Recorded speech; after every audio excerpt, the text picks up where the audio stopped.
পিছনে ফেলে আসা সোনালি দিনগুলোতে ফিরে যেতে ভীষণ ইচ্ছে করে সেই 9-10 ফ্রেন্ডরা মিলে কত দুষ্টুমি ক্লাসে বসে সেই দিনগুলোতে ফিরে যেতে, কিন্তু কোনোভাবেই তো আমার ইচ্ছে পূরণ হবে না। ফেলে আসা দিন কখনোই সামনে আনা যায় না। এখন কি তুমি এগুলা নিয়ে ঘুমাতে চাচ্ছ? ব্যান্ডটা ভাল লাগছে, সুন্দর তাই না? পছন্দ হয়েছে না? কিন্তু এখন এগুলা নিয়ে কিভাবে ঘুমাবা একটু দেখি তো, কিভাবে রাখবা তোমার কাছে? ও, এগুলা নিয়ে এখন রাতে ঘুমাতেও চাও না? কে দিয়েছে গিফট? পুপা। তাই? আর পুপি আর পুপা। তাই? পুপাকে থ্যাংক ইউ দিছ? ঠিক আছে, ওকে। আসসালামু আলাইকুম আমার প্রিয় আপু ভাইয়ারা, আমি কানিজ ঢাকা থেকে বলছি। ছোট্ট আরও একটি ব্লগে সবাইকে ওয়েলকাম জানাচ্ছি। এই যে দেখুন, আমি বের হচ্ছিলাম মেয়ের কোচিং সেন্টার থেকে। তো কোচিংয়ের গেটে এই ছোট ছোট্ট সাদা ফুলগুলো ভীষণ আমাকে দোলা দেয়, এক কথা বলা যায়। প্রকৃতিপ্রেমী সবসময় আমি বরাবরই, ভীষণ ভালো লাগে। মেয়েকে বললাম মোবাইলটা ধরো, একটু ক্যাপচার করে দাও।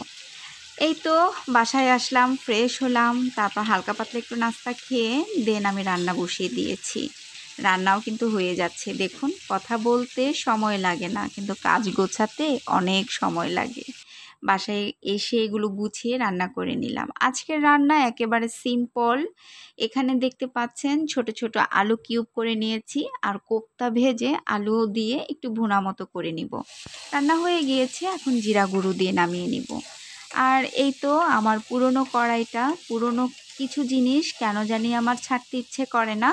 তার মধ্যে ছোট্ট দস্তার কড়াইটা, সংসারের শুরু থেকে ছোট কড়াইটা দেখতে অনেকটা বেশি আউটলুক ব্যাড হয়ে গিয়েছে, তারপরও আমার ভীষণ পছন্দ।